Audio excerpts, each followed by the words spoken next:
La mano de Dios en nuestras vidas, como iglesias, como familias. Hermanos, qué agradecidos debemos estar esta mañana porque Dios es bueno, simplemente Dios es maravilloso. Dios es todopoderoso, nos ha cuidado, nos ha protegido, nos ha dado, hermanos, cosas que muchas veces ni nos damos cuenta de las bendiciones que hemos recibido de parte del Señor. Muy bien. Quiero llevarlos, hermanos, a un pasaje. Voy a hacer un paréntesis en la serie de principios para bendición, porque pienso que es muy bueno que reflexionemos sobre lo que Esdras nos dice en el Antiguo Testamento. Y quiero que vayamos ahí, hermanos, en 1 de Samuel, en el capítulo 7, versículo 12, unas palabras que vamos a recordar del canto que cantamos anteriormente, en donde son palabras que salen de un corazón agradecido, de un corazón que le está diciendo a Dios gracias por todas tus bendiciones. ¿Cómo es la historia que se ve aquí en 1 de Samuel capítulo 7? Déjenme contarles por qué el profeta Samuel, el sacerdote Esdras, el profeta Samuel podía decir: hasta aquí me ayudó Jehová. Vaya conmigo y luego le cuento la historia. 1 de Samuel, capítulo 7, versículo 12. Es el profeta Samuel diciendo estas palabras. ¿Están conmigo, hermanos? Amén. Versículo 12. Tomó luego Samuel una piedra y la puso en Mizpa y Sen, y le puso por nombre. ¿Cómo le puso? Ebenezer, diciendo: hasta aquí nos ayudó Jehová. Hasta aquí nos ayudó Jehová. ¿Por qué el profeta Samuel podía decir: hasta aquí nos ayudó Jehová? En el tiempo del profeta Samuel estaba el tabernáculo y estaban todos los elementos de la casa de Dios. Pero había un elemento que era muy importante, que se le llamaba el arca del pacto. Y en esta arca del pacto, la Biblia dice que en el arca del pacto era como la presencia de Dios en medio del pueblo de Israel. Quiere decir que el arca del pacto en el Antiguo Testamento representaba para el pueblo de Israel no solamente un simbolismo de la presencia de Dios, sino que representaba la presencia de Dios mismo en medio de su pueblo. ¿Y qué fue lo que pasó? Hubo una guerra entre el pueblo de Israel y los filisteos. Fíjense bien, el pueblo de Israel, después de haber gozado de tantas bendiciones de Dios, después de haber visto la mano de Dios sobre sus vidas, haciendo milagros, maravillas por todos lados, llegó un punto en donde el pueblo de Israel como que les dio amnesia espiritual. Se olvidaron, hermanos, de las maravillas que Dios había hecho en medio de ellos, y fueron alejándose de la comunión y de la presencia de Dios. Pues un día vinieron los filisteos, tomaron el arca que representaba la presencia de Dios en sus vidas, y tuvieron el arca durante 20 años. 20 años. En donde ellos no podían disfrutar de esa arca que representaba la presencia de Dios en medio de ellos. Sabemos, hermanos, que Dios está en todas partes, que Dios está en todos los lugares. Sabemos que Dios no habita en un objeto de madera, porque esto no puede ser Dios. Dios habita en medio de su pueblo y en nuestros corazones. Pero para los judíos en el Antiguo Testamento, esa arca que Dios mismo les había ordenado que prepararan, eso les recordaba la presencia de Dios en medio de ellos. Y por 20 años los filisteos habían capturado, hermanos, el arca. Imagínese usted, estar 20 años en un sentido desconectado de la presencia de Dios. Es para morirse. Yo no podría entender cómo muchos cristianos pueden pasar tanto tiempo desconectados de la presencia de Dios, vivir una vida alejada como si Dios no existiera, o vivir un cristianismo como si está bien, soy cristiano, pero a la misma vez no soy cristiano. O soy cristiano cuando yo tengo necesidades, pero se me olvidan que los favores que Dios les ha hecho cuando ha suplido mis necesidades. Así era el pueblo de Israel. 20 años que no disfrutaron de la presencia de Dios. Usted y yo, mis queridos hermanos, si de algo tenemos por qué luchar en la vida como hijos de Dios, es de luchar por la presencia de Dios. Que nunca, aunque Dios nunca se aparte de nosotros, debemos luchar para nosotros no apartarnos de la presencia de Dios. Porque Dios nunca nos deja. Dios nunca se aparta de nosotros, pero ahí vamos nosotros con nuestras propias decisiones, con nuestros propios argumentos, con nuestras propias ocupaciones, con nuestro trabajo, con las cosas del día, con los quehaceres, hermanos, con los quehaceres de la vida cotidiana, y a veces ni cuenta nos hemos dado que estamos lejos y lejos y lejos de la presencia de Dios. Y el pueblo de Israel había perdido ese contacto, esa comunión. Así que los enemigos ahora estaban, ¿qué, hermanos? ¿Usted cree que los enemigos estaban tristes? No, exactamente. Los enemigos, hermanos, estaban felices. ¿Saben por qué estaban felices?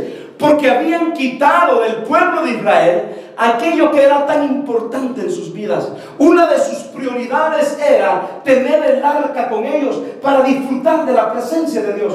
Yo a veces me pregunto, hermanos, ¿cuáles son las prioridades en nuestra vida? ¿Cuál es la prioridad en mi corazón? ¿Quién es Dios para mí? ¿Quién es Jesús para mí? ¿Qué representa lo que Él ha hecho en mi vida? ¿Qué representa su fidelidad, su amor, sus promesas? ¿Qué representa su misericordia? ¿Qué representa la grandeza que Dios ha hecho en mi vida? Muchas veces subestimamos, muchas veces hacemos a un lado todo lo que Dios ha hecho, porque no estamos, hermanos, priorizando el orden de nuestra vida espiritual como hijos de Dios. Lo triste es que el pueblo de Israel se vino a dar cuenta, hermanos, hasta que los filisteos les habían quitado el arca. Hasta entonces, durante 20 años, estaban llorando, lamentándose y quizás preguntándose, ¿por qué? ¿Por qué Dios permitió que nuestros enemigos se llevaran lo más sagrado que tenemos? ¿Por qué Dios permitió que los enemigos ahora se estén riendo y se estén burlando de nosotros? Y aquí está la respuesta. Simple y sencillamente porque el pueblo se había alejado de Dios. Simple y sencillamente porque el pueblo había quitado la prioridad número uno, que era Dios, en sus corazones. Hermanos, nunca quitemos a Dios como prioridad número uno en nuestras vidas. Hagamos que nada ni nadie se interponga, hermanos, en nuestra prioridad número uno, que es estar en la presencia de Dios día con día. Amén. Miren, hermanos, habrán situaciones, habrán distracciones, habrán pruebas, habrán situaciones difíciles, pero déjenme decirle algo. La vida cristiana no consiste en temporadas. La vida cristiana consiste en agarrarse fielmente día con Dios. Porque esta historia, si usted lee en su casa, 1 de Samuel, capítulo 7, le va a recordar cómo por 20 años este pueblo se lamentaba y se lamentaba y se lamentaba. Y a veces, cuando yo veo angustias y quejas y situaciones complicadas en la vida de muchos hijos de Dios, lo que viene a mi mente y lo que debería de venir a la mente de cada uno de nosotros sería: ¿cómo está mi sentido de prioridad espiritual con Dios?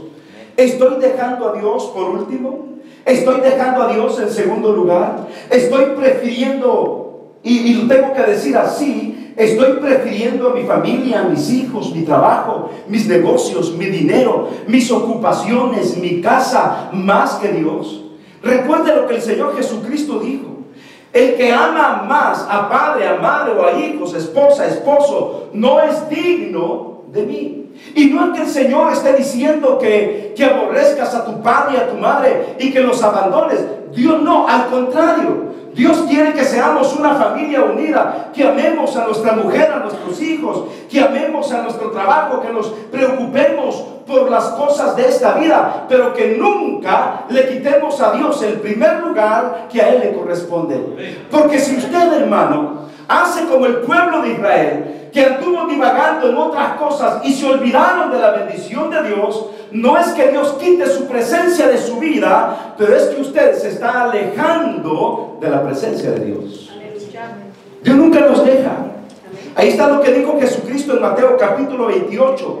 Él dijo que Él se iba, pero no nos deja huérfanos. Estaría con nosotros a través del Consolador, que es el Espíritu Santo en nuestras vidas.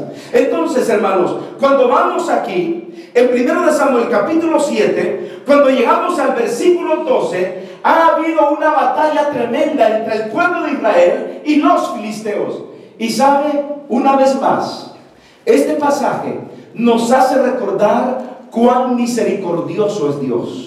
Porque después de 20 años, ahora el profeta Samuel se levanta y les dice: Dios hizo que los enemigos se llevaran el arca porque ustedes volvieron a su idolatría, porque ustedes volvieron a su pecado, porque una vez más volvieron a desconfiar de Dios. Y ahora el profeta les dice: vengan, arrepiéntanse y busquemos una vez más el rostro de Dios. Y cuando el profeta Samuel se levanta y los desafía, les dice: vengan a Dios. Yo los desafío a que tomemos a Dios como prioridad. Y todo el pueblo respondió: amén. Tomaremos a Dios como prioridad. Y a partir de ahí, cuando Samuel y el pueblo comienzan a orar, es cuando Dios comienza a bendecirles nuevamente. Y cuando vienen los filisteos, Dios envía, vamos a llamarle así, como un espíritu de confusión, en donde todos los filisteos, hermanos, son destruidos y el arca es una vez más retomada, y el pueblo de Dios comienza a sentir el gozo de Él. Y por eso es que dice la Biblia que después de esa gran batalla, Samuel tomó una piedra y le puso por nombre Ebenezer, que significa: hasta aquí nos ayudó Jehová. ¿Y por qué no le damos un aplauso al Señor? Porque hasta aquí nos ayudó Jehová. Hermanos, que cada uno de nosotros pueda reflexionar y pueda pensar. Hermano, retome la vida cristiana como debe ser. Es cierto, paso a paso, pero creciendo con Dios. Paso a paso, pero sin desconectarnos de la presencia de Dios. Mire, hermano, la vida cristiana requiere de esfuerzo. La vida cristiana requiere de tomar decisiones radicales. La vida cristiana requiere de valentía, requiere de paciencia, requiere de ánimo, requiere de valor. ¿Saben que la vida cristiana no es para cobardes? Amén. La vida cristiana no es para cobardes. La vida cristiana es para valientes. ¿Se acuerda usted cuando Gedeón fue a la guerra? ¿Sabe con cuántos comenzó? Con 35,000 personas. ¿Y sabe con cuántos terminó? Con 300 personas. Porque muchos o pocos para Dios no hacen la diferencia. Pero los que quieren hacer la voluntad de Dios tienen que armarse de valor. Hermano, mire, tenemos que despojarnos de la pereza. En la mañana nos cuesta levantarnos, hermanos. No le digo que ahora los vi todos dormilones en la mañana. Estábamos cantando y yo pensé que estaba en un funeral. Y yo dije: ¿qué estará pasando con los hermanos? ¿A dónde se habrán ido a las 3 de la mañana? No, los que durmieron aquí, me dijeron algunos, porque vamos a comenzar a las 8:45 de la mañana. Hermanos, la vida cristiana requiere que tomemos decisiones y que al final podamos decir: hasta aquí nos ayudó Jehová. ¡Qué palabras más maravillosas! Hermanos, mire, la presencia de Dios no es de sentirla, es de vivirla. Mucha gente viene a la iglesia cuando siente que tiene que venir a la iglesia. Mucha gente cree en Dios cuando siente que Dios existe. Mucha gente busca a Dios cuando tiene necesidad y dice: es que hoy sí siento que tengo que buscar. Hoy sí siento que tengo que orar. Y mucha gente vive en base a sentimientos y no a convicciones. A Dios no hay que sentirlo, a Dios hay que vivirlo.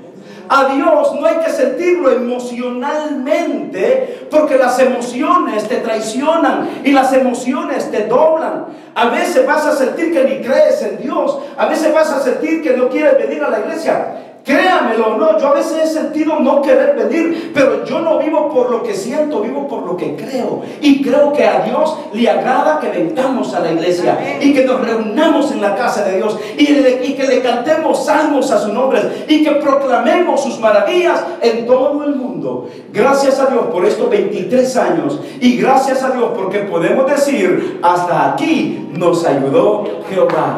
¿Por qué no nos ponemos de pie, hermano? Pongámonos de pie, por favor, esta mañana y digamos 3 veces, hasta aquí nos ayudó Jehová. 1, 2, 3. Hasta aquí nos ayudó Jehová. Hasta aquí nos ayudó Jehová. Una vez más, hasta aquí nos ayudó Jehová. Que el nombre de Dios sea glorificado por todos los siglos de los siglos. Amén. Cierre sus ojos y oremos al Señor. Padre, te damos gracias. Gracias por tu amor. Gracias por tus bendiciones. Gracias por tu Hijo Jesucristo. Gracias porque hasta aquí nos has bendecido y nos has ayudado. Señor, gracias por estos 23 años. Gracias por la iglesia. Gracias por tu pueblo. Gracias por todo tu amor. Gracias por este lugar donde podemos reunirnos y glorificar tu nombre. Y gracias, tu pueblo dice gracias. Gracias, Señor. Bendice nuestros diezmos y nuestras ofrendas. Te lo pido todo, Padre, en el nombre de Jesucristo, tu Hijo. Amén y amén. Contentos así como estamos de pie, vamos a ofrendar, vamos a diezmar con gozo.